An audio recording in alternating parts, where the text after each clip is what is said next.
Análisis, con Luis Pantoja Ríos. El examen detallado, profundo y las conclusiones razonadas con criterio. De Análisis. Comunicadores MX presenta De Análisis, con Luis Pantoja Ríos. El examen detallado, profundo y las conclusiones razonadas con criterio. De Análisis. Comunicadores MX presenta De Análisis, con Luis Pantoja Ríos. El examen detallado, profundo y las conclusiones razonadas con criterio. De Análisis. Comunicadores MX presenta De Análisis, con Luis Pantoja Ríos. El examen detallado, profundo y las conclusiones razonadas con criterio. De Análisis. Comunicadores MX presenta De Análisis, con Luis Pantoja Ríos. El examen detallado, profundo y las conclusiones razonadas con criterio. De Análisis. Comunicadores MX presenta De Análisis, con Luis Pantoja Ríos. El examen detallado, profundo y las conclusiones razonadas con criterio. De Análisis. Comunicadores MX presenta De Análisis, con Luis Pantoja Ríos. El examen detallado, profundo y las conclusiones razonadas con criterio. De Análisis. Comunicadores MX presenta De Análisis, con Luis Pantoja Ríos. El examen detallado, profundo y las conclusiones razonadas con criterio. De Análisis. Comunicadores MX presenta De Análisis, con Luis Pantoja Ríos. El examen detallado, profundo y las conclusiones razonadas con criterio. De Análisis. Bienvenidas, bienvenidos. Hoy es martes 12 de noviembre del año 2019. Muy amables por acompañarnos en la plataforma de Comunicadores MX en este espacio de análisis. El día de hoy vamos a tener información interesante. Gracias por sus likes, gracias por compartir. También vamos a tener una plática con Erika García, familiar de una familia acribillada en Acolman, Estado de México. Una situación verdaderamente penosa y lamentable ocurrida aquí en el Estado de México, en donde prevalece la impunidad.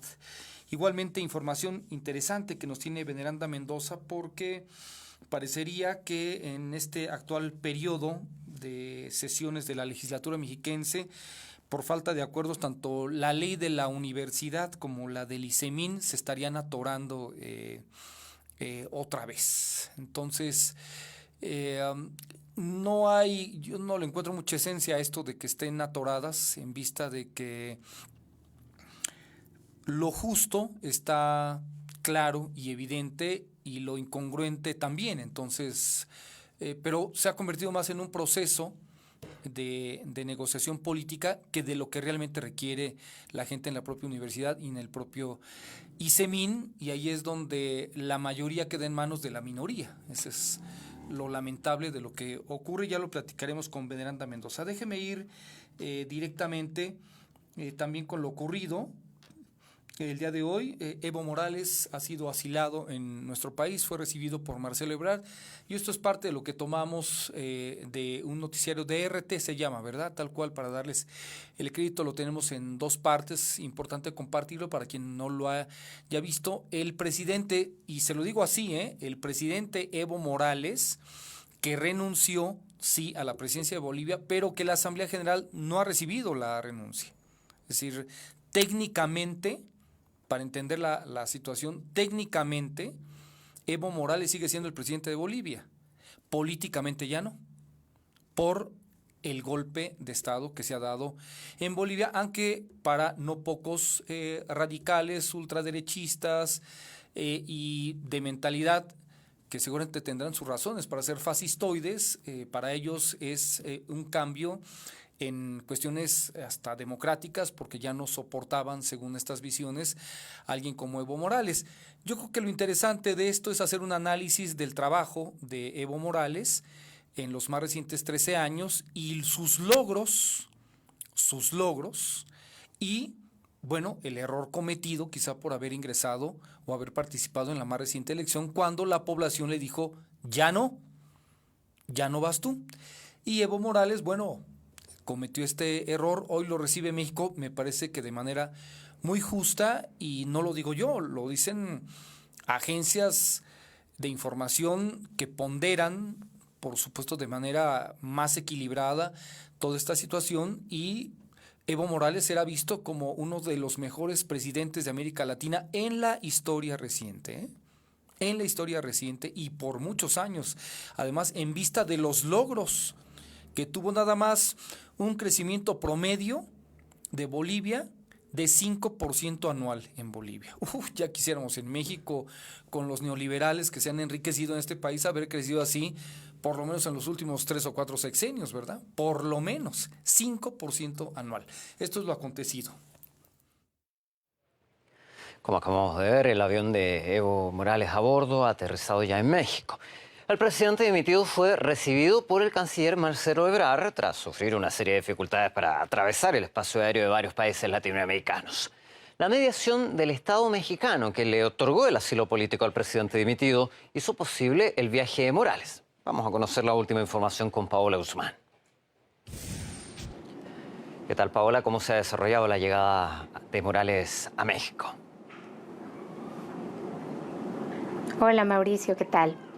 Evo Morales ya pisó por fin suelo azteca después de un viaje con varias escalas y muy complejo, pero ahora el renunciado presidente de Bolivia por fin aterrizó en el aeropuerto de la Ciudad de México, donde ya lo esperaban funcionarios de la Secretaría de Relaciones Exteriores. Al salir del avión se le veía tranquilo y justo al bajar las escaleras fue saludado con un gran abrazo por parte del canciller mexicano Marcelo Ebrard y poco después por el subsecretario para América Latina y el Caribe, Maximiliano Reyes. Morales llegó a México con el renunciado vicepresidente, así como con la exministra de Salud. Y poco después caminó unos cuantos pasos hasta un lugar en donde ya se le tenía destinada una conferencia de prensa. No sabíamos si se iba a dirigir o no a los medios, pero Evo Morales decidió dar unas palabras en donde pues agradeció al gobierno mexicano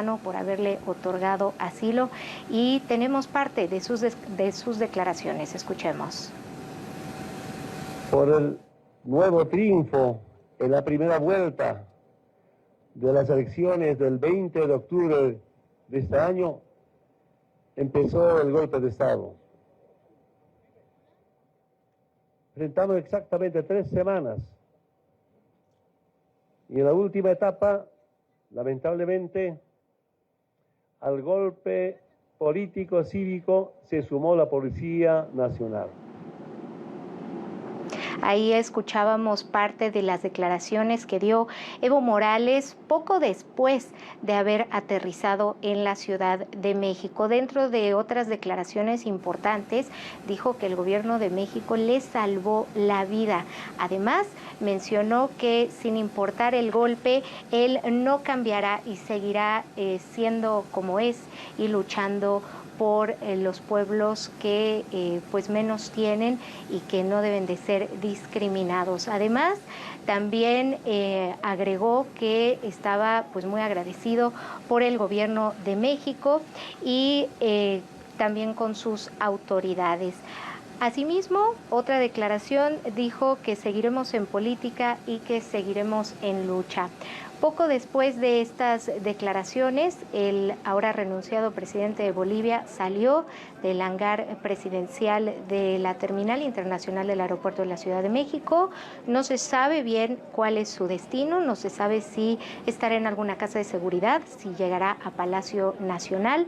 Lo que sí es un hecho es que ya ha llegado a México y ha llegado con bien. Recordemos que el lunes por la tarde el gobierno de México recibió una llamada llamada de Morales, aceptando el asilo que le había ofrecido el gobierno de México, y el canciller mencionó justo hoy por la mañana que por instrucciones de López Obrador se había enviado una aeronave lo antes posible para poder auxiliarlo. Asimismo, el presidente de México no ha hecho muchas declaraciones, pero sí ha publicado en su cuenta de Twitter desde el día domingo que estaba, que congratulaba a Evo por haber tomado la decisión de renunciar y buscar la pacificación de su país, pues desde el 20 de octubre que se llevaron a cabo las elecciones ha habido mucha violencia en este país latinoamericano y también en este mismo sentido la ministra. Bueno, es parte de lo que ha sucedido el día de hoy con la llegada de Evo Morales a nuestro país. Y bueno, también les tenemos las declaraciones del propio Evo Morales. Es un video mucho más corto en una explicación que da de habían pagado a un militar o le habían ofrecido $50,000 prácticamente por un acontecimiento quizá no muy agradable para la propia persona de Evo Morales, o provocar precisamente esto, un golpe de Estado que para algunos todavía es incomprensible lo que es un golpe de Estado y lo confunden con el hecho de cambiar la democracia, así lo entienden algunos. Vamos con esta parte.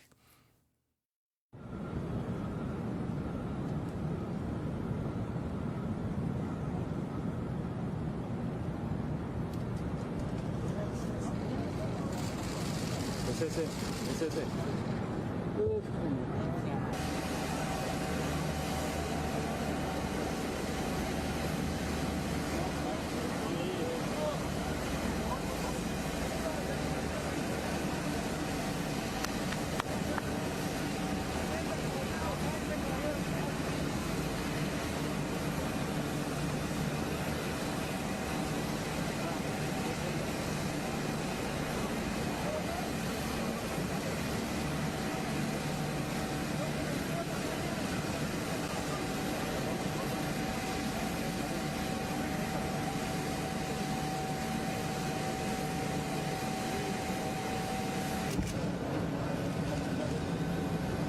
Quiero decirles, estamos muy agradecidos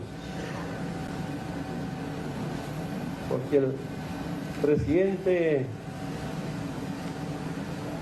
de México, gobierno del pueblo boliviano, me salvó la vida.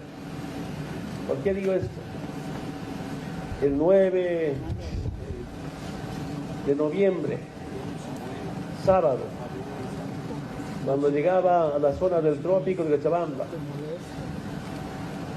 un miembro del equipo de seguridad del ejército me informó y me hizo leer mensajes, me comentó llamadas y pidió que le entregara a cambio de $50,000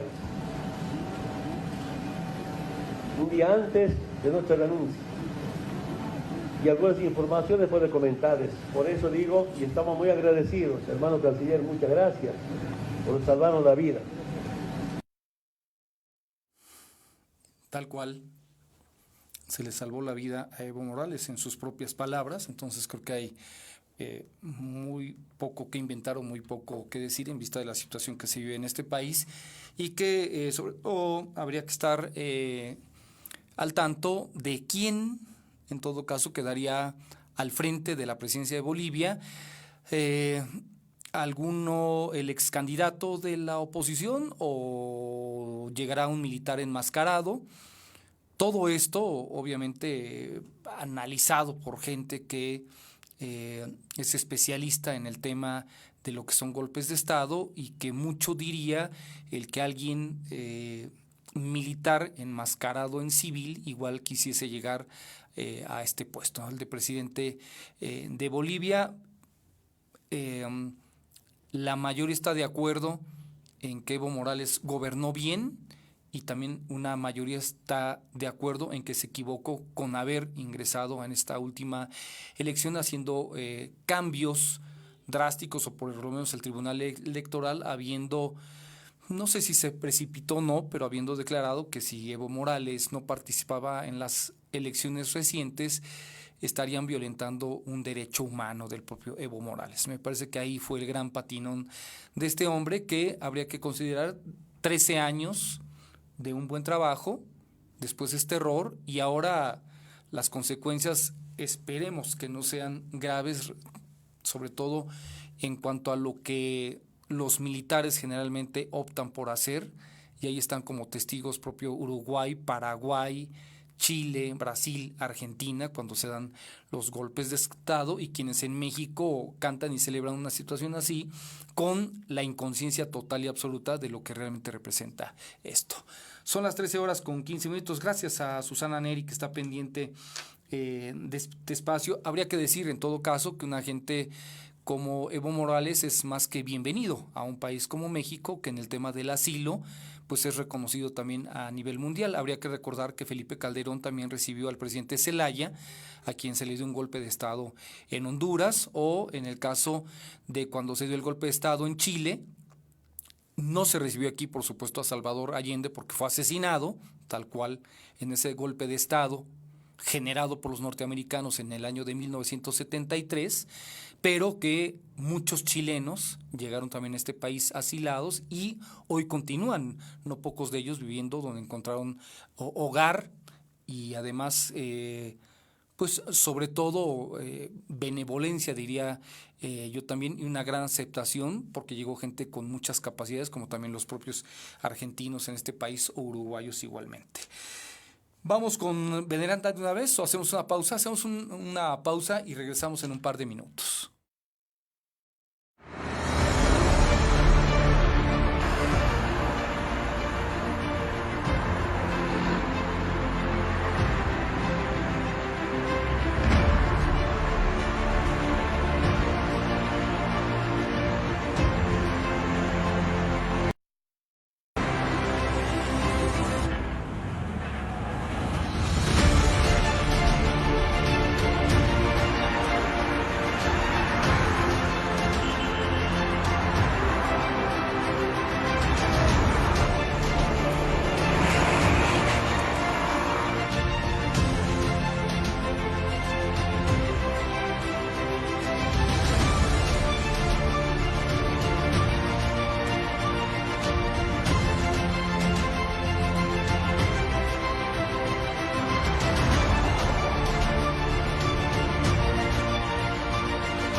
Metepec, la casa.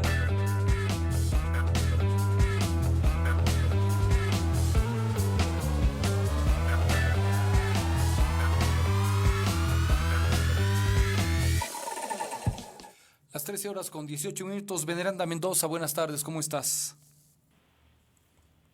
A ver si me escucho por ahí. Veneranda, buenas tardes. ¿Qué tal, Luis? Buenas tardes al auditorio. Debido a que subsisten posiciones encontradas y desacuerdos entre los interesados, las leyes de la Universidad Autónoma del Estado de México y del Instituto de Seguridad Social del Estado de México y municipios, es decir, las leyes UAM e ICEMIM, no necesariamente serán aprobadas antes de concluir el año, reconoció Maurilio Hernández, presidente de la Junta de Coordinación Política en la legislatura mexiquense. Para el caso de la ley de la UAM, el además coordinador del grupo parlamentario de Morena precisó que no han logrado reunirse la rectoría con la RUT para dirimir las diferencias de sus propuestas, de tal manera que sus posiciones se encuentran polarizadas. Veo difícil, señaló, que salga la de la UAM este año. Nos dicen que hay 80% de acuerdos. Que haya acuerdos, de su punto de vista, es lo más sano. dijo que a la legislatura no le interesa poner en el ring a ambas partes, por lo que se está esperando que estas dos partes interesadas refieran que han agotado las posibilidades de acordar para que en su defecto lo que haga falta lo decidan los diputados locales. Mientras, en el caso de la ley del ISEMIM, no existe acuerdo en cuanto a la posibilidad de aumentar las cuotas de los trabajadores en 10%. Este porcentaje se obtendría 3% o sería absorbido 3% por los trabajadores y 7% por los organismos derechohabientes. Indicó que los diputados están a la espera de que el ISEMIM presente su propuesta formal para que sea complementada o modificada a partir de la información que se obtuvo en los foros, pero llamó al organismo a hacer un esfuerzo de conciliar con los trabajadores por la vía del diálogo el ajuste a las cuotas. Y bueno, estas dos iniciativas, Luis, se suman a la de los matrimonios entre personas del mismo sexo. En la sesión anterior, celebrada el pasado jueves, el Partido de la Revolución Democrática hizo un llamado al Pleno o a la Junta de Coordinación Política de manera específica para que le ponga fecha ya al dictamen de la iniciativa de matrimonios igualitarios, pero también se antoja complicado que se desahogue en el actual periodo ordinario de sesiones. Así que quedarían en apariencia estos grandes pendientes, a menos de que haya giros importantes y que se logren acuerdos y consensos, tanto en la ley de la OAM como en la del ISEMIM, y en el caso de los matrimonios entre personas del mismo sexo, pues la propia diputada perredista Araceli Casasola ha advertido que ya existen posiciones muy definidas, de tal manera que no cambiarán aun cuando se le diera mucho más tiempo a esta iniciativa para la reflexión o para los consensos, no habría modificación en la votación. Y un tema importante, Luis Auditorio, que se tratará el día de hoy durante la sesión plenaria, es las solicitudes del Ejecutivo Estatal de Créditos, tanto la de 1.900 millones de pesos para el gobierno del Estado, como la del 25% del FIS para los municipios. En el caso de la primera, Maurilio Hernández ha adelantado, el presidente de la Jucopo, ha adelantado que Morena propondrá reducir el monto de 1.900 millones a 1.500 millones. El argumento es que se trata de obras que serán utilizadas en los dos nuevos aeropuertos de la entidad, o mejor dicho, en la ampliación tanto del aeropuerto de Santa Lucía como el aeropuerto internacional de Toluca, y en este entendido Maurilio Hernández ha advertido que se trata entonces de obras de carácter federal, por lo que tampoco se entiende que el gobierno del estado pretenda más recursos a través de esta justificación, pero al final de cuentas todo apunta a que quedará en 1.500 millones de pesos. De esta manera lo adelantó hace unos momentos Maurilio Hernández, quien además es coordinador del grupo parlamentario de Morena. Escuchemos. Pues definitivamente se tiene que hacer una reducción al monto, en virtud de que, en base a la información que se nos proporciona, el recurso se está solicitando para la ampliación, adecuación del aeropuerto, en el marco de los compromisos que el gobierno del Estado tiene con la Federación para el proyecto aeroportuario Valle de México, Valle de Toluca. Y también en el tema de la solicitud que también envió el Ejecutivo al mismo tiempo que esta, la del endeudamiento para los municipios, lo que ha indicado Maurilio Hernández es que se someterá a votación del Pleno conforme al dictamen aprobado en comisiones, que recordemos fue por una negativa para conceder estos créditos. Veremos qué tal se esgrime el debate cuando sean tratados y abordados ambos puntos, y por supuesto ver y conocer la posición de los grupos parlamentarios sobre ambas propuestas. Si Morena tiene la mayoría, pues podríamos advertir entonces que su propuesta, la de recortar los 1.900 millones a 1.500 en el caso del gobierno del Estado, prácticamente podríamos decir que es un hecho. Aún así, es nueva deuda, Luis. Sí, finalmente entra en este escenario que además a mí me parece que simple y sencillamente es incongruente en vista de la cantidad de dinero que tiene el Estado de México, en vista de que, vamos, el simple hecho de regresar al presupuesto del 2018, a la cuenta pública del 2018, implicaría una negativa en automático, Veneranda, 62,000 millones de pesos que nadie sabe en realidad dónde están, que no se han mostrado como tal, con la transparencia que debieran, y que esto debería motivar un bloqueo total y absoluto a cualquier posibilidad de endeudarse más, en todo caso aquí en el Estado de México. Y la otra parte que me llamó mucho la atención en la información que me dices es el tema de la ley de la universidad, en donde dicen que la rectoría y la RUT no se han reunido. Pues esto ya tiene un camino, tiene un rato y no se pueden reunir porque aparentemente Rectoría no quiere tener ninguna plática con la RUT. Sí, aparentemente hay una posición clara de no dialogar de manera directa con la RUT y no quedará otro camino, sino que sean los diputados los que en todo caso convoquen a ambas partes o en su defecto pues tome decisiones ya con los argumentos esgrimidos de manera separada. Sí, aclarar que la RUT es la red universitaria por la transformación, para aquellos que digan, ¿y quién es RUT? No es RUT con TH, sino nada por el estilo, sino la red universitaria por la transformación. Pero además es una manera, diría yo, muy más política que con perfil universitario, una negativa de esta naturaleza, veneranda, en donde de acuerdo a la educación que han tenido los rectores, los que han llegado a la rectoría de la universidad, que es una educación muy priista, es en todo caso, si les abrimos la puerta y nos sentamos con ellos, es darles la importancia que no merecen o que no tienen.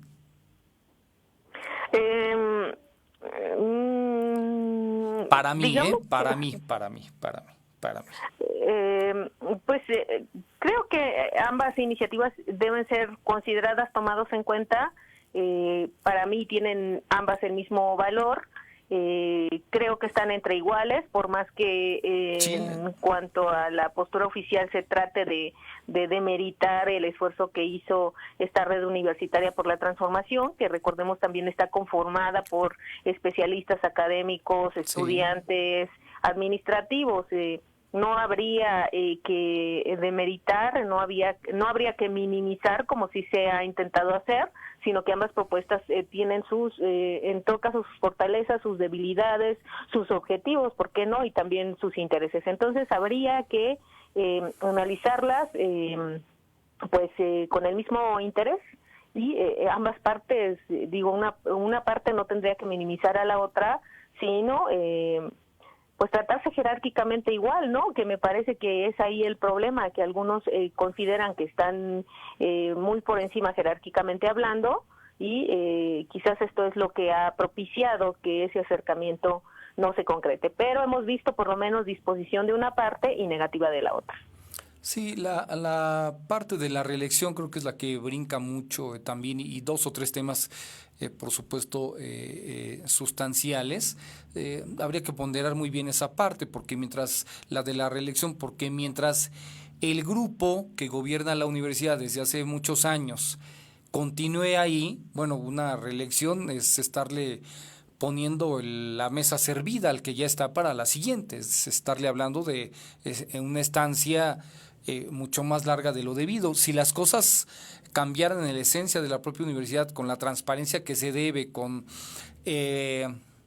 realmente aclarar dónde está ese dinero público que dicen que tienen pero que no tienen, y que además, bueno, está impidiendo el hecho de que no poca gente cercana a la propia universidad puedan recurrir ya al retiro, recibir pensión.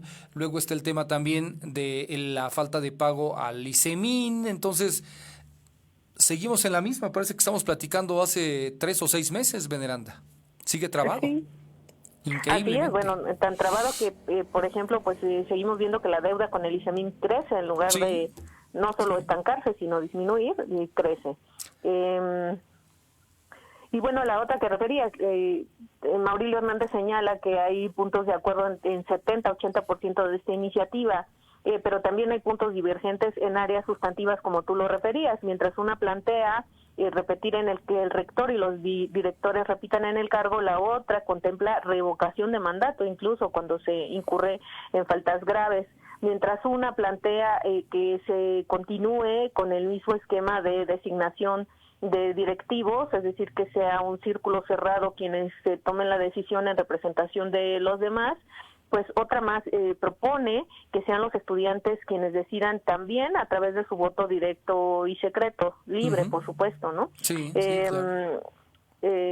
Bueno, democracia dentro de una universidad. Que los estudiantes puedan participar para tomar la decisión de quién será su rector, pues también contempla la posibilidad de crear un órgano electoral interno que se encargue de la organización de los comicios respectivos. Entonces, son en estos puntos, en estos temas básicamente, en donde obviamente hay posiciones encontradas y que difícilmente, uno, porque no hay disposición, como lo hemos señalado, difícilmente podrán llegar a un acuerdo en estos puntos, y entonces sí, de cualquier manera los diputados tendrán que entrarle al asunto. Sí, y esperando también el tema de la Contralor Interna de la universidad, que cuando se nombre al Contralor, pues me parece que ahí se viene un parteaguas tremendo para la universidad, ¿eh? Que en eso, según lo anticipó Maurilio Hernández, pues sí existe la posibilidad de que este mismo periodo pueda tomarse la decisión, lanzarse la convocatoria y determinar tanto al Contralor Interno de la UAM, también designar al nuevo titular del órgano superior de fiscalización y al de la Contraloría del Poder Legislativo. O del Poder Legislativo. Sí, así es, que a mí me parece que lo tiene que destrabar eso ya en este mes, Veneranda, ya es el tiempo propicio para eso. Lo que quizás tendría que esperar hasta que se tome una decisión en cuanto a la cuenta pública 2018 será la designación del nuevo auditor superior, pero los dos contralores, digamos, tanto el del Poder Legislativo como el de la Universidad Autónoma del Estado de México, parece que podría salir este mismo periodo que concluya, recordemos, a más tardar el 18 de diciembre próximo. El 18 de diciembre próximo, y que estaría involucrado ahí la ley de ingresos y el presupuesto de egresos. Así es, el 15 a más tardar debe aprobarse el nuevo paquete fiscal y el 18 cierra el periodo. Bueno, espero y desearía, quizá por la posibilidad de un tema de reingeniería, por fin en el Estado de México, después de tantos años de una inercia entendible por los intereses de los grupos dentro del propio gobierno del Estado de México, el hecho de una ley de ingresos y presupuesto de egresos donde Morena puede realmente mover el presupuesto, yo no digo a su gusto, sino a la realidad, tomando en cuenta la aprobación o no de la cuenta pública 2018, Veneranda, que está en entredicho y en serio, y la otra es de una solicitud de créditos que me parece absolutamente incongruente. Entonces, Morena tiene ahorita un papel sustancial para ver qué va a pasar en el 2020, que es un reacomodo tremendo para las elecciones del 21. Sí, sin duda, bueno, lo dijimos desde que Morena obtuvo la mayoría, ¿no?, en las elecciones pasadas. En todo caso, tiene la fuerza para tomar decisiones sustantivas desde la legislatura local, pero me parece que hasta el momento no se ha notado mucho esa fortaleza, por lo menos en materia de reformas y decisiones importantes. Se ha notado para los exhortos, por ejemplo, ¿no? Pero sí, también lo hemos dicho, los exhortos son llamados a misa, y quienes quieren lo atienden y quienes no, pero en donde sí puede incidir es precisamente en estas reformas, en estas decisiones de ley constitucionales, como el caso de redistribuir los recursos públicos, autorizar o denegar endeudamientos y crear leyes. Ya. Bueno, y finalmente preguntarte, todavía no se dan fechas ni nada por el estilo para la presentación de los representantes o titulares tanto de UAM, ISEM, si no mal recuerdo, ISEMIN también, y Seguridad Pública, en este requerimiento o invitación o exhorto también que les hizo la legislatura para el caso de los dineros públicos? Entendemos que algunos ya vinieron, por ejemplo, la directora del ISEMIN. Ella estuvo el miércoles pasado. Entonces, el día de mañana seguramente habrá otros invitados más. En el caso del ISEM, porque son todavía reuniones cerradas, entonces es como complicado. Solamente nos enteramos por las referencias que hace, por ejemplo, Tanech Sánchez, presidente de la Comisión de Vigilancia del OSEM, que es el quien nos resume prácticamente en qué consistieron las reuniones. Pero la directora del ICEMIN ya estuvo, no convenció. Tan es así que hace unos días la propia Susana Cisneros platicó contigo y decía que Sí. no existen elementos suficientes como para avalar una cuenta pública. Pero bueno, Así al final es. de cuentas veremos qué dice la mayoría de su bancada, porque hemos visto muchas votaciones diferenciadas en donde la mayoría se pronuncia en favor de, entonces hay que esperar qué dice la mayoría, porque entiendo que Azucena Cisneros ha dicho que no existen los elementos, pero hay que ver cómo está el consenso interno. Y el día de mañana habría una nueva reunión con otros titulares para ver qué resulta. Pues la espera es saber qué pasa con el ICEM, por ejemplo, y con la UAM. Muy bien, pues estamos pendientes entonces. ¿Algo más, Veneranda? Por ahora es todo, Luis. Bueno, muchas gracias, buenas tardes y buen provecho. Igualmente, excelente tarde. Son las 13:34. Vamos con un corte y regresamos.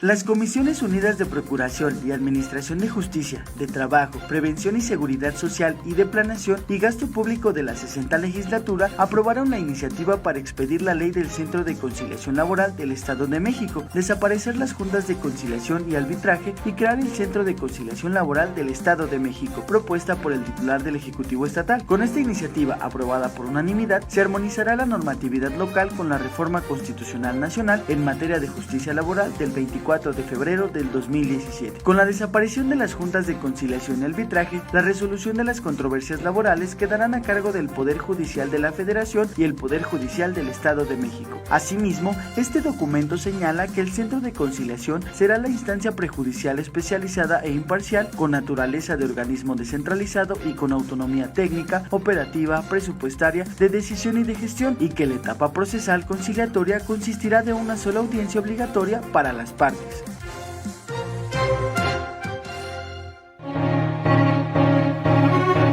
José Humbertus Pérez Espinosa te espera todos los miércoles a las 5 de la tarde. Prisionero de conciencia.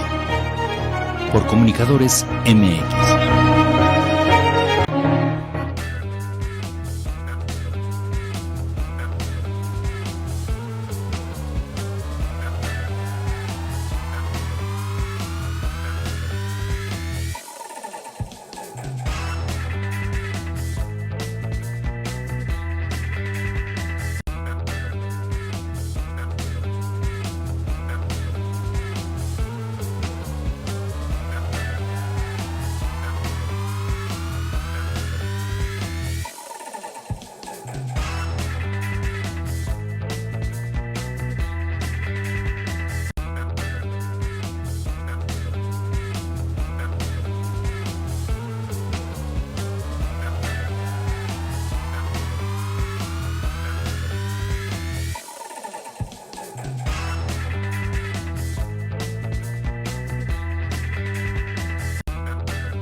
Las 13:37. Si usted va al aeropuerto de la Ciudad de México, está bloqueada la entrada al aeropuerto, las vías de entrada, por policías que mantienen un bloqueo.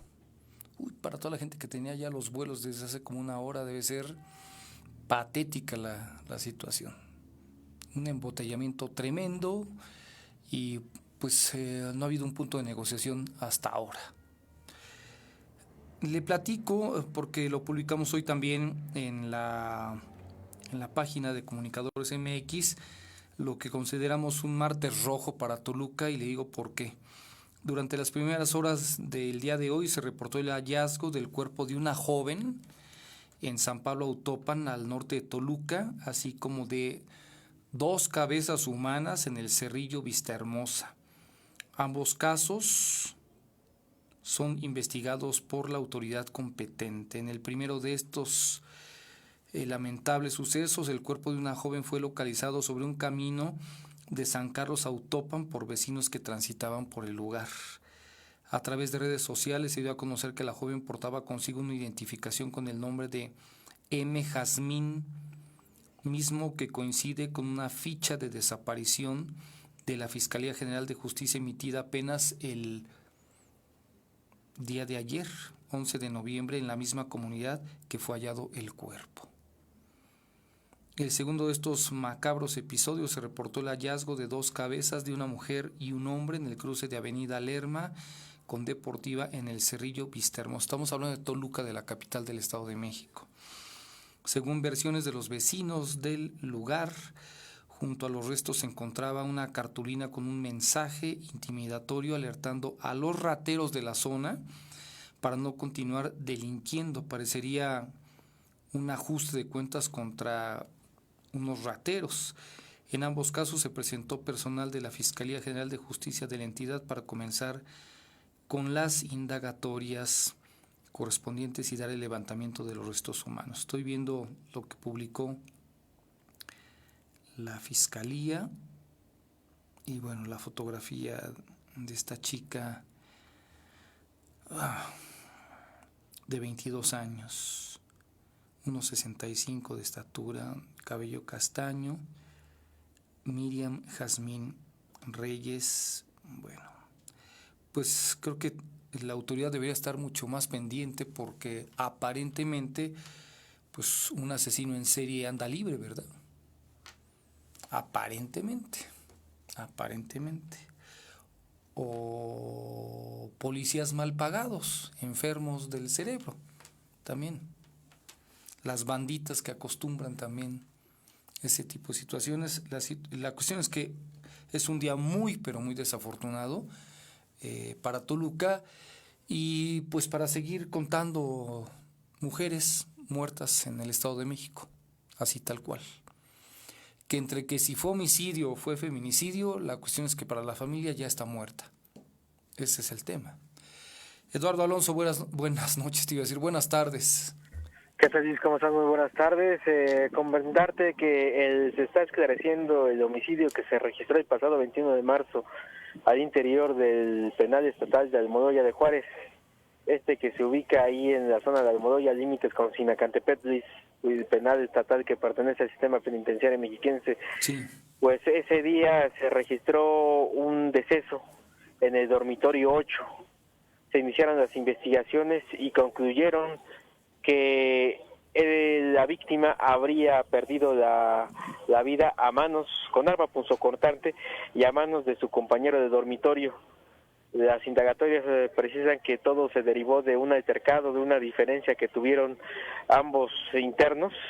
Desafortunadamente Rubén sacó un arma, en teoría están prohibidas las armas punzocortantes, las puntas, las llamadas puntas, y con esta agredió a la víctima y la privó de la vida. Posteriormente salió del dormitorio y se fue a otra área.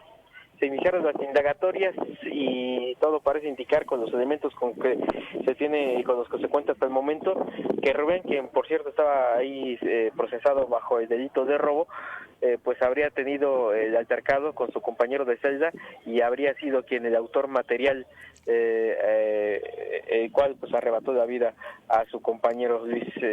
Fíjate, en teoría pues el penal debería ser un espacio donde se tiene absoluto control de la comida, control de los artículos que ingresan, que salen, control de todas las personas que están ahí, ya sean sentenciadas o procesadas, pero desafortunadamente la cruda realidad es que no. Y no es así que tanto se pierde la vida en la vía pública, acá afuera, en libertad, como al interior de lo que se entendería es un inmueble altamente vigilado por cámaras de videovigilancia, por los mismos custodios y por los protocolos y las normas que se tienen al interior de los penales, pero la cruda realidad es que no. Y ya todo parece indicar que se está esclareciendo pues el homicidio, que en su momento generó pues una gran alarma, no al exterior, sino al interior de los mismos internos.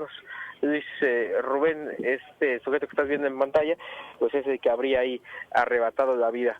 Todo está en proceso de investigación y se estará a la espera de la sentencia, y este sujeto sería ahora sí que doblemente procesado por el delito por el cual llegó, que es el robo, y en esta ocasión pues, por el delito o presunto delito de homicidio, Luis.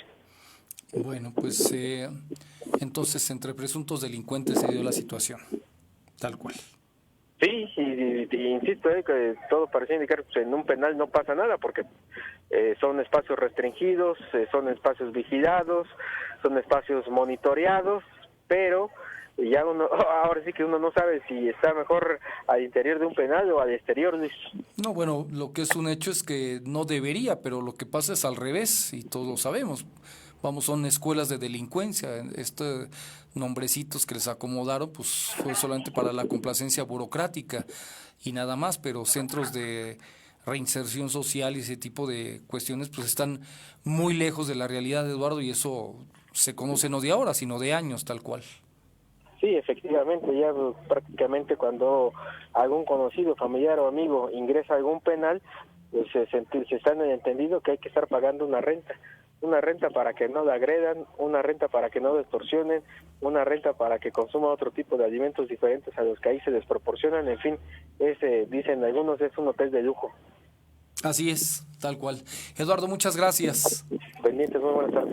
Las 13:45. Le comento que íbamos a platicar, como se lo dije en un inicio, con una familiar de la gente acribillada en Acolman, Estado de México. Continúan en la audiencia, ya les buscamos y nos dicen que si podríamos tenerles paciencia porque se extendió la audiencia. En realidad no sabemos a qué horas van a salir, así que si no es el día de hoy, a ver si mañana ya platicamos de un caso terrible allá en Acolman, tal cual Acolman, Estado de México, del lado de la zona oriente del estado.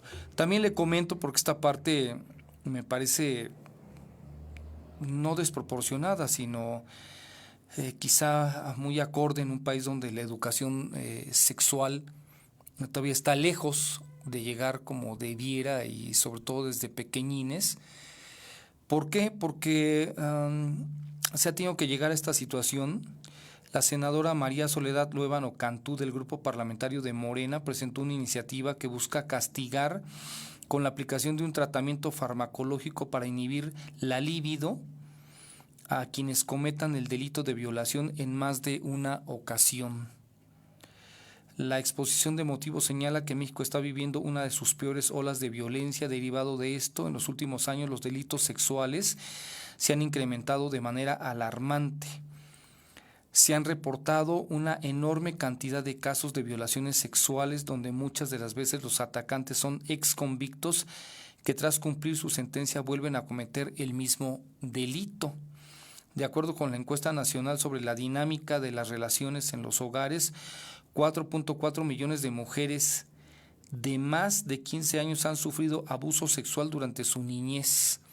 4.4 millones de mujeres, siendo los familiares los principales agresores.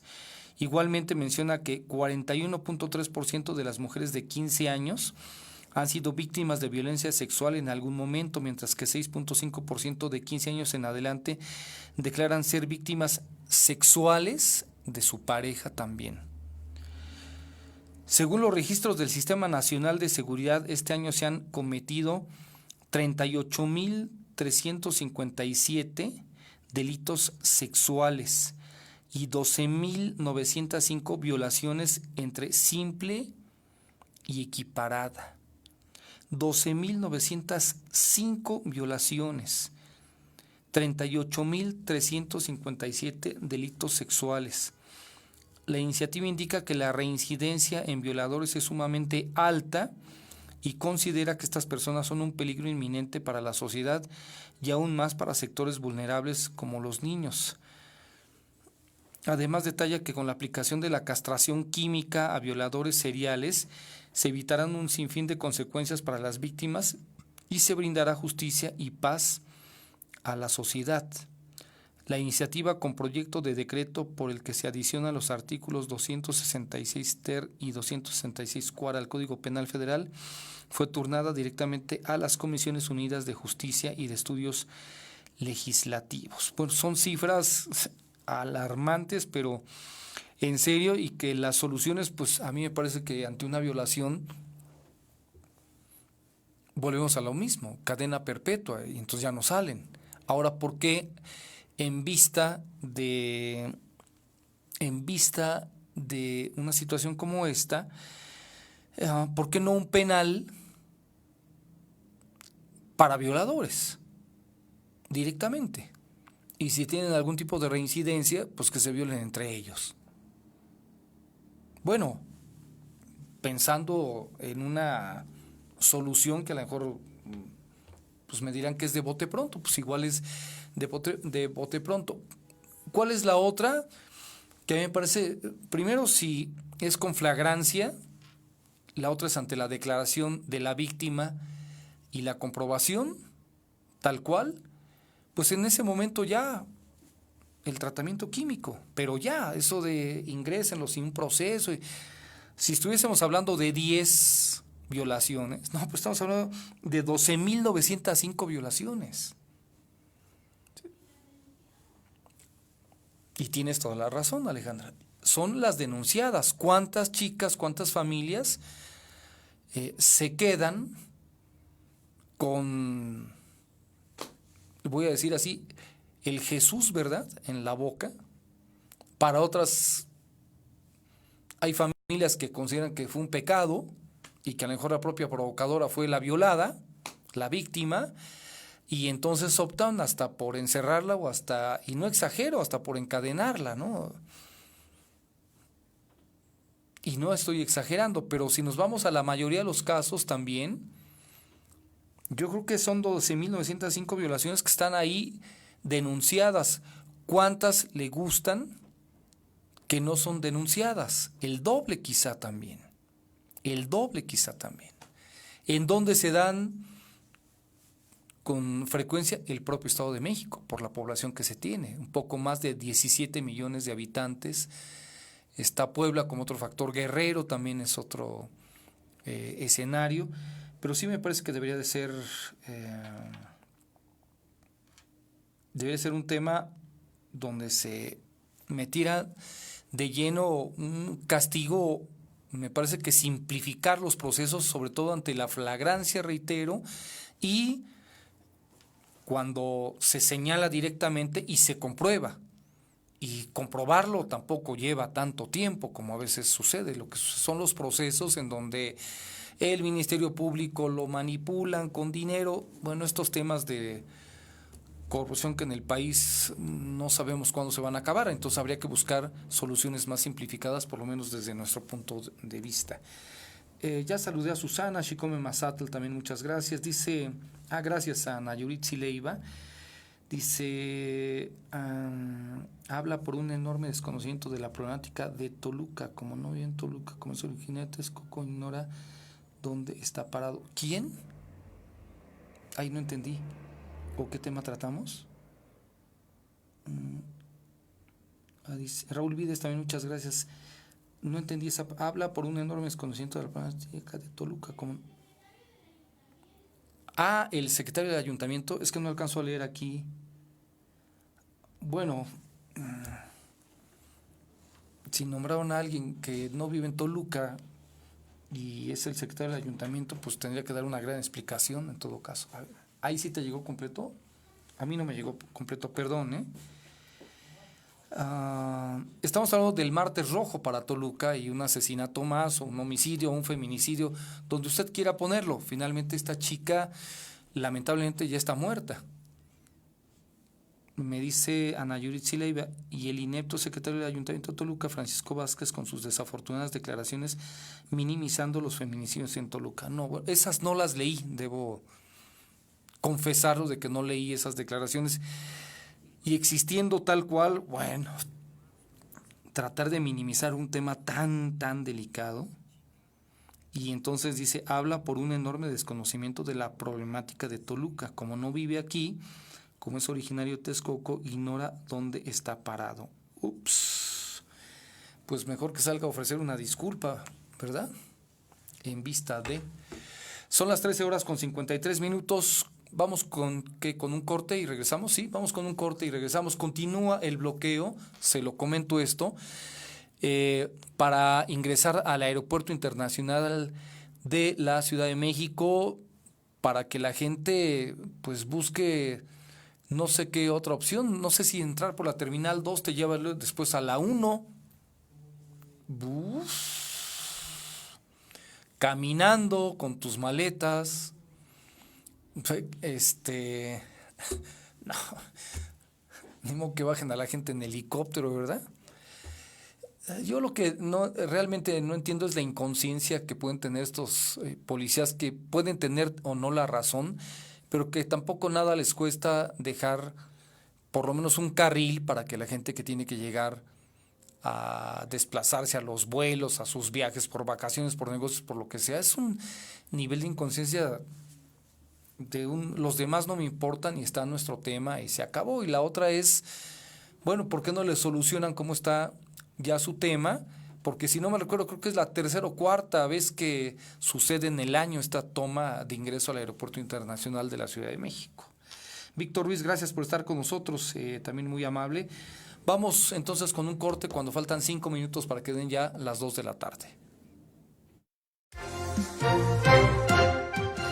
El Cabildo de Toluca autorizó por unanimidad de votos el programa de estímulos, bonificaciones, subsidios y condonaciones para este fin de año en el pago de agua, drenaje y alcantarillado, lo que permitirá a los usuarios regularizar su situación y acceder a importantes descuentos en pagos subsecuentes. Para los días lunes y miércoles de 9 a 12 horas se llevará a cabo el programa Actualízate, en que los usuarios de agua potable de uso doméstico que estén al corriente en sus pagos y acudan a las oficinas del organismo Agua y Saneamiento de Toluca actualicen los datos sobre su servicio de agua y drenaje. Podrán acceder a un descuento del 8%, canjeable en futuros pagos de derecho, accesorios, constancias o cualquier otra contribución que deba realizarse ante el organismo. Martes y jueves estarán dirigidos a los usuarios que tengan un adeudo por suministro de agua potable, alcantarillado y deseen regularizar su situación, a quienes se les otorgará un subsidio en cuanto a recargos y condonaciones de multas, además de una bonificación de hasta el 50% en caso de que haya sido notificado o requerido. Los viernes se atenderá a usuarios en situación especial como jubilados, personas de la tercera edad o con discapacidad, entre otros, a quienes se les otorgará bonificación autorizada por el Cabildo de Toluca en su primera sesión, que corresponde al 38%.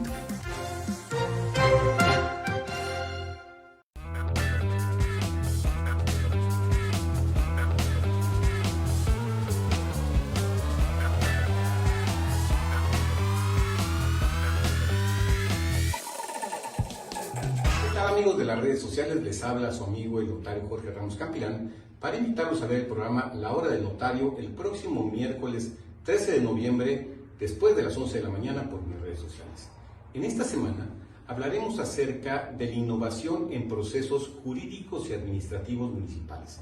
Estará en el estudio el licenciado Enrique Vargas del Villar, presidente municipal de Huixquiluca en Estado de México. Acompáñenme, lo espero.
Bueno, falta un minuto para que den ya las 2 de la tarde. Habría que recordar que en un día como hoy, de 1651, nació Sor Juana Inés de la Cruz.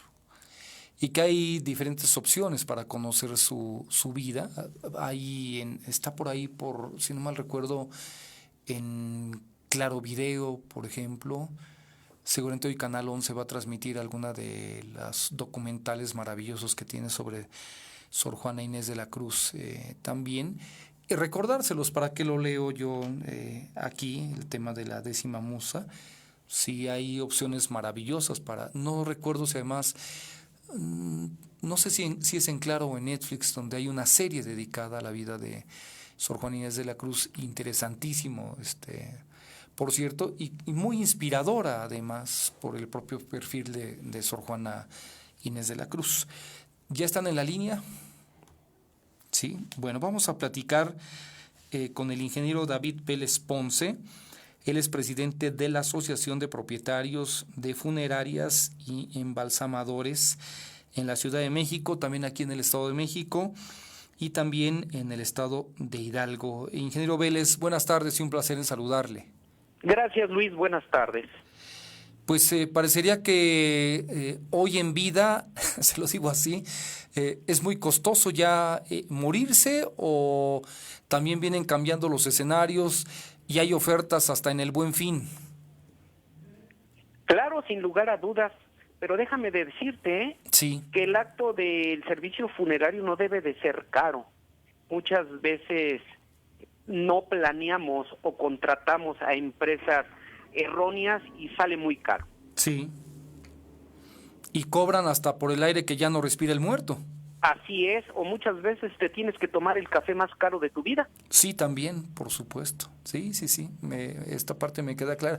Oiga, déjeme preguntarle lo siguiente, y si usted lo sabe y si no lo investigamos. La costumbre de enterrar de manera horizontal es un tema que tiene que ver con la religión católica, tiene que ver desde el escenario de los propios vikingos, donde también era de manera horizontal, los egipcios, porque hoy, de acuerdo al espacio que hay en los panteones, pues yo creo que lo más coherente sería de manera vertical. Pues deja decirte que afortunadamente en toda la República Mexicana y en el país, sí, somos un país de tradiciones. Acostumbramos a hacer los homenajes que se le hacen a nuestros seres queridos que abandonan este mundo, aún con tradiciones. La forma de sepultar a nuestros seres queridos depende principalmente de la infraestructura del cementerio. La mayoría son sepultadas de forma horizontal, bien lo dices tú, aunque hace ya varios años existen panteones que empotran o encapsulan al cuerpo en edificaciones tipo torre. No vamos tan lejos, digamos en el municipio de Nezahualcóyotl, el gobierno del Estado de México pensó en una alternativa para poder cubrir la demanda y son empotrados los restos de nuestros en una pared de forma horizontal. Esto en una pared, es decir, va hacia arriba. Por optimizar los lugares para sepultar. Una especie de condominio. Así es. Ya, para dar la imagen una especie de condominio. Bueno, también eso resulta mucho más factible. Ahora, hay paquetes ya por mucha gente conocidos, pero por otra desconocidos, y que ante el escenario de lo que no se espera y llega, a veces, como usted decía, sale mucho más caro por no prever. Claro, mira, muchas veces creemos que el adquirir un paquete con la compañía que contratamos está cubierto todo, y muchas veces existen compañías de mucho renombre que hacen mal uso de los paquetes porque no están contemplados ciertos artículos o servicios, y cuando llegan a ocupar el servicio funerario son condicionados a una venta, en donde si no compras con ellos el artículo que te sale 20 veces más caro que en cualquier agencia tradicional, no te prestan el servicio. O muchas veces te hacen cargos diciendo que son pagos al municipio y te entregan un recibo particular. Yo entiendo y comprendo que cuando tú pagas algo, un derecho al municipio, te debe de entregar la tesorería de la entidad donde sea un recibo por parte de la tesorería municipal, estatal, pero no un recibo de una empresa particular. Sí, no. Digo, ahí empieza el calvario. Nosotros recomendamos que si la prevención es buena, también que se acerquen a las funerarias tradicionales. ¿Qué es una funeraria tradicional? Aquella que está en tu colonia, que día tras día está en el pasar, en el paisaje urbano, aquel que conoces, aquel que saludas. Muchas veces sabemos cuánto cuesta un parto, una fiesta de 15 años, una boda, pero un servicio funerario no. Digo, sin pensar en la muerte de algún familiar, siempre es bueno saber cuánto cuesta morir. Claro. Lo único que tenemos seguro es la muerte, mi amigo. Sí, y hoy, ¿cuánto cuesta morirse? Un servicio funerario en cualquier agencia funeraria tradicional oscila desde los 9,000 pesos hasta los 14,000 pesos. Pero hay gente que, pues finalmente, la vanidad, porque es la verdad, elegir un ataúd en cedro con incrustaciones de metales preciosos, incrementa, ¿no? Digo, la función de un ataúd es conservar y recoger los restos de una persona cuando es sepultada. Digo, el ataúd más económico, el más caro, cumplen con la función. Pero muchas veces la gente piensa que se lucra con el dolor. No se lucra con el dolor. Nosotros de alguna forma somos comerciantes, y si el cliente me pide un ataúd de maderas preciosas o de metales caros, los tenemos, ¿no? Sí, claro. Ahora, cuando alguien opta porque se va a incinerar, sí, se renta solamente la caja, no se compra la caja. No, ese es un error que se tiene. Los ataúdes por ley sanitaria no se pueden comercializar. Nosotras, las funerarias tradicionales, recurrimos a los hornos crematorios que el gobierno, ya sea del distrito o del estado, proporciona, y ahí pagamos los derechos y cremamos, y el ataúd se queda para gente. ¿Se cortó? No sé si me escuché. El ataúd se queda para gente de escasos recursos. Muchas veces existen desgracias, inundaciones, en donde pues de alguna forma se van a comunidades que no cuentan con recursos. Oaxaca, Chiapas, el mismo Estado de México. Sí, por supuesto. Existen condiciones vulnerables y el gobierno se apoya en las funerarias tradicionales, y los ataúdes de cremación que recoge el gobierno se donan. Aunque déjame decirte que muchas veces las empresas grandes de renombres, las que nos llaman vulgarmente patitos, ellos son los que no hacen una identificación de qué es lo que se hace con los ataúdes. Y es lo que deberían de estar reportando. Así es. Lamentablemente, pues como ellos son los dueños de los hornos, nunca transfieren esa información. Y se quedan con los ataúdes. Así es. ¿Y los revenden? Pues, digamos eso. Uy, qué chuecos, ¿verdad? Hasta con eso hacen negocio. Finalmente, nosotros siempre atendemos a la comunidad más vulnerable, a la gente que no cuenta con los recursos o que va día a día. La gente que tiene un poco más de posibilidad económica, pues se va por las publicidades o por las ofertas atractivas, ¿no? Finalmente, cada quien verá sus posibilidades. Y bien dijiste, se acerca el Buen Fin. Y hay oferta. Claro, bueno, normal, como todo. Por supuesto. Somos una industria que no está negada a la comercialización. Ahora, en esta parte de los paquetes, yo creo que es buena la orientación y debe de haber, voy a decirlo así, un top o lo mejor de lo mejor en funerarias. Sí. ¿Se pueden mencionar? ¿Usted los puede mencionar? Sí. ¿Quiénes son los mejores? Pues indiscutiblemente la mejor funeraria es donde tú te sientas confiado, donde de alguna forma te entiendan y te comprendan, que no seas un número más, que en el momento que necesites se acerquen con calidad y calidez, que no te pongan trabas. Yo no me refiero a ningún hombre en especial, sino a la persona que te dedique el tiempo que tú necesites en esos momentos. Pero Esa ¿cómo es la mejor saberlo? funeraria. ¿Cómo saberlo, ingeniero Vélez? Porque, Inmediatamente, digo, cuando tú te acercas a una funeraria, que no te den problemas, que te den solución. Esa es una parte importante, sí, por supuesto. Y que veas que las instalaciones sean adecuadas, que el ataúd que te ofertan siempre esté a la vista, no te lo enseñen en un catálogo o en una fotografía. Si no hay que, cuando se compra un paquete hay que visitarla. Claro, ver físicamente qué es lo que te ofertan. Los paquetes muchas veces te los ofertan por catálogos y esa es una trampa muy común, porque cuando requieres del ataúd, el que dices en el catálogo, ¿qué crees? Que ya no está, pero te ofertan uno en condiciones deplorables. Tú dices, no puede ser mi ataúd. Bueno, para empezar, no es ni un ataúd, es una caja de cartón pintada. Entonces, pues ahí es donde nosotros recomendamos que finalmente, así como vas a comprar una casa, vas, la visitas, la ves, una cama, un sofá, pues también es un artículo que tarde o temprano tú, yo, cualquiera, lo va a ocupar, que veas físicamente qué es lo que compras.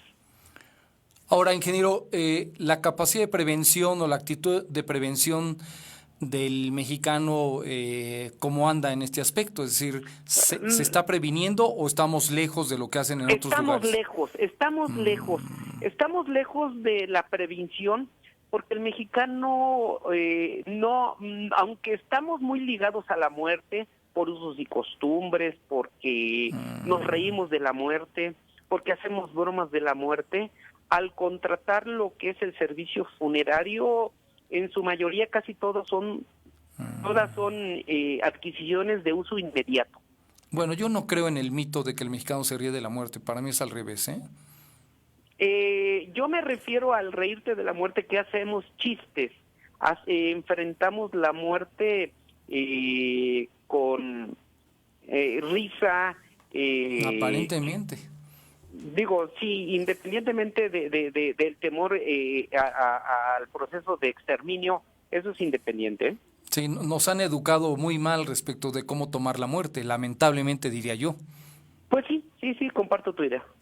Porque nos hubiesen enseñado, y no lo digo por una u otra religión, sino por entender de qué se trata estar aquí y de qué se trata quizá estar más allá. Pues yo creo la vida se reduce. Ciertamente yo también vuelvo a compartir tu pensamiento, ¿no? O sea, en vida, hermano, todo en vida. Pues sí, y la otra, si es que está, pues procesarla, ingeniero, ¿verdad? Claro. Procesar finalmente siempre va a vivir en tu corazón. Así es. Bueno, entonces quedamos de que entre 9 y 14 mil pesos costaría hoy un servicio sepelio. Básico, sí. Que vendría siendo un ataúd metálico, el traslado de donde haya fallecido, ya sea a nuestras capillas, nuestras instalaciones o en su domicilio. Sí. Los trámites para poder sepultar o cremar a una persona. El proceso de acta de defunción. Sí. Es prudente, no sé si me permitas, claro, decirle a tu auditorio, porque desconocemos muchas veces cuáles son los trámites o qué se necesita para morir. Muy importante. Para morir, quien expide un certificado siempre y cuando haya sido por causas naturales, que es una enfermedad, quien certifica la muerte es un médico, y de preferencia debe de ser su médico tratante, en donde a través de fotocopia o copia de la credencial del lector, el acta de nacimiento o cualquier documento que verifique la identidad de cualquier ser humano, se expide el certificado, y quien firma el certificado es un médico exponiendo su cédula profesional. Ya con el certificado nosotros hacemos los trámites necesarios para poder sepultar, trasladar o cremar a una persona. Son parte de los trámites dentro sustanciales. de los trámites que debemos de hacer. Los funerarios hacemos esto porque el familiar no tiene cabeza en esos momentos. Sí, estoy totalmente de acuerdo. Y alguien que no esté precisamente atravesando el escenario de manera tan fuerte, y me refiero a la parte emocional, pues es quien puede llegar y encontrar las soluciones tal cual en la funeraria. Claro, de eso se trata, la calidad y la calidez. Y me En decía, ocasiones, implica el ataúd, ¿y qué más? ¿Perdón? En un paquete implica tener el ataúd, que las velas, las flores. Eso se llama equipo de velación. Las flores no. Las flores cada quien las lleva de acuerdo a su gusto y a su preferencia. Ni las velas tampoco. No, las flores no van incluidas. Pero Ni las el equipo velas. de velación sí. Las velas. También. ¿También van incluidas, es así? Sí, son los 4 candelabros que soportan los 4 cirios. Los 4 cirios. Sí, eso se hace en domicilio, ya que en nuestras instalaciones todos los equipos son eléctricos. Ya. ¿Qué implica el café? En la funeraria sí, en tu domicilio no. En el domicilio no, en la funeraria sí. Sí, exacto. ¿Cuánto tiempo de estancia del cuerpo? Mira, aquí depende nuevamente de usos y costumbres. Sí. Hay gente que vela 24 horas, hay gente que vela 48 horas, pero muchas veces hay gente que su familia no radica en el país, se van a Estados Unidos, a Canadá, a la misma Europa, claro. Y nos han pedido que hasta que todos los hijos estén, se sepulta o se crema el cuerpo. Nos ha tocado gente que se embalsama el cuerpo y esperamos un proceso hasta de 4 o 5 días.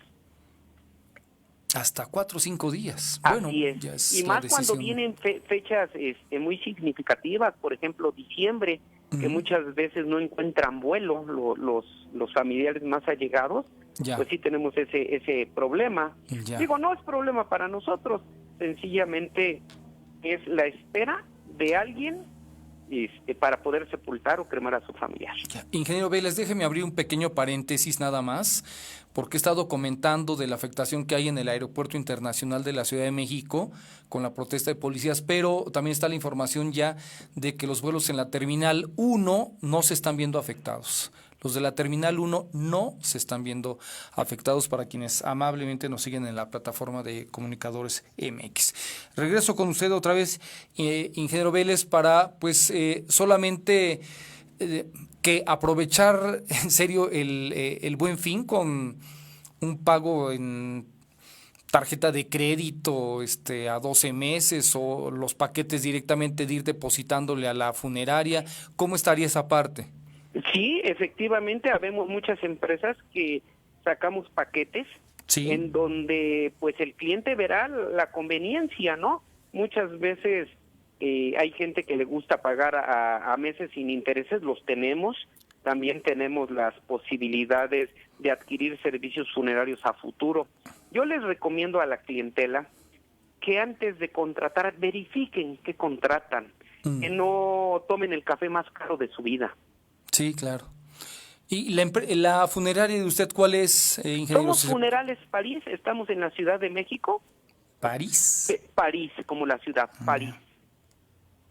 No se oye tan fúnebre. Ese fue el motivo por el cual mis antecesores decidieron ponerle ese nombre, París. Como París, la ciudad. Ya. Estoy en la Ciudad de México, pero recomiendo siempre que de alguna forma verifiquen a la empresa que contratan y que contraten en las funerarias tradicionales, aquellas que se encuentran en tu colonia. Bueno, le iba yo a compartir que en algún momento yo también tuve la experiencia de trabajar en una funeraria. ¿Cómo crees? ¿En cuál? Sí, se puede decir el nombre, claro. Sí, claro. Mi familia, que radica en Irapuato, fueron de los precursores de las funerarias desde el siglo XIX, las funerarias Sapiain con Z. No las conozco, digo, tenemos nexos en toda la República, pero entonces sabes tú de alguna forma el respeto y la importancia que tiene apoyar a alguien que ha perdido un ser querido. Sí, por supuesto, me tocó cargar a un muerto, pues, y depositarlo. Claro, ¿no? O sea, ponerle, ¿cómo se llama el líquido que se les pone para que los cuerpos...? Es la solución conservadora, que es a base de formol, glicerina, alcohol y agua. Sí, cuando la olí, creo que dejé de tomar refresco de cola como 10 años.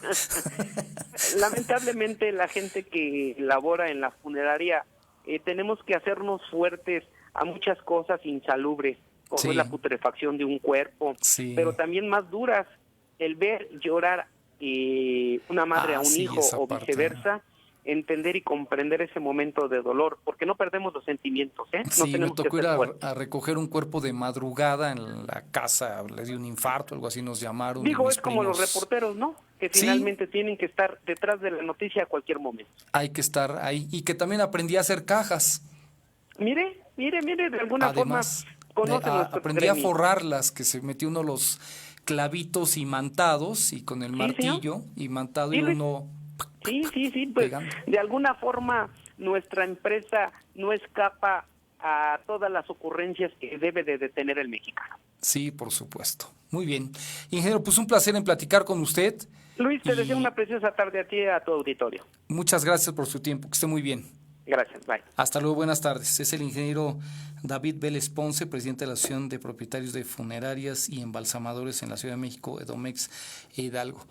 Pues sí, hablando de Hidalgo, estaba sobre la calle de Hidalgo, esa funeraria de los Sapiain que arrancó en León y después se proyectó hacia Irapuato. También un saludo a mis primos, que de repente ha aparecido por ahí mi prima Beatriz, viendo también la plataforma de comunicadores MX, y que luego jugábamos en la funeraria y nos metíamos a las cajas. Tenía unos ventanales hacia la calle, entonces le entraba mucha luz, entonces a veces jugábamos a las escondidillas, pero en la noche, pues la casa era muy grande, la de la familia Sapiain, la de mi tío Rubén y María, que en paz descansen, y que pues, sí nos generaba una energía y nunca se me olvida cuando, estando ahí de vacaciones, pues sí me interesó meterme, porque además, pues mi tío era ciertamente bondadoso, tan bondadoso, y también le iba que le prestaba plata al ayuntamiento en aquel entonces. Le iba muy bien. Entonces, una vez me despertaron en la madrugada para ir por un cuerpo. Entonces, me acuerdo de Ramiro y Kiko. A ver, ayúdanos. Y, uy, ¿cómo iré, no? En la madrugada, sí, ándale, vente. Se queda Kiko en la camioneta y yo me bajo con Ramiro. Entonces, pues, ayúdame a cargarlo. Pues, de los pies y para adentro, tal cual. Pero bueno, pues fue en todo caso, una muy buena experiencia. Un saludo muy fuerte a mis primos allá en Irapuato, Guanajuato, a los Sapiain Ríos, tal cual así se apellidan. Y que todos están vivos, además, afortunadamente. Julia, Kiko, que es Rubén, Beatriz, el güero Alejandro y María también. Raúl Vides dice, no creo ir a mi velorio. Bueno, está de chistoso. Bueno, en una de esas y sí, Raúl, y tú sabes por qué sí. Dice, pasaré del mundo celular al mundo molecular en automático, tal cual. Thor Gil también, gracias por estar en la plataforma de Comunicadores MX. Víctor Ruiz también, muchas gracias, a quien ya le agradecí su presencia el día de hoy. Creo que no hay más nada que hablar de un día, una palabra, ¿verdad, Alejandra? Y nada más. Hoy, por cuestiones de quienes a veces no queda claro, y además, bueno, en una de esas parejas estamos, asilo, recurrimos a la palabra asilo el día de hoy. En su sentido más amplio, la idea de asilo alude a la protección, al resguardo o auxilio que se presta a alguien. A partir de este significado se desprenden otras acepciones del término.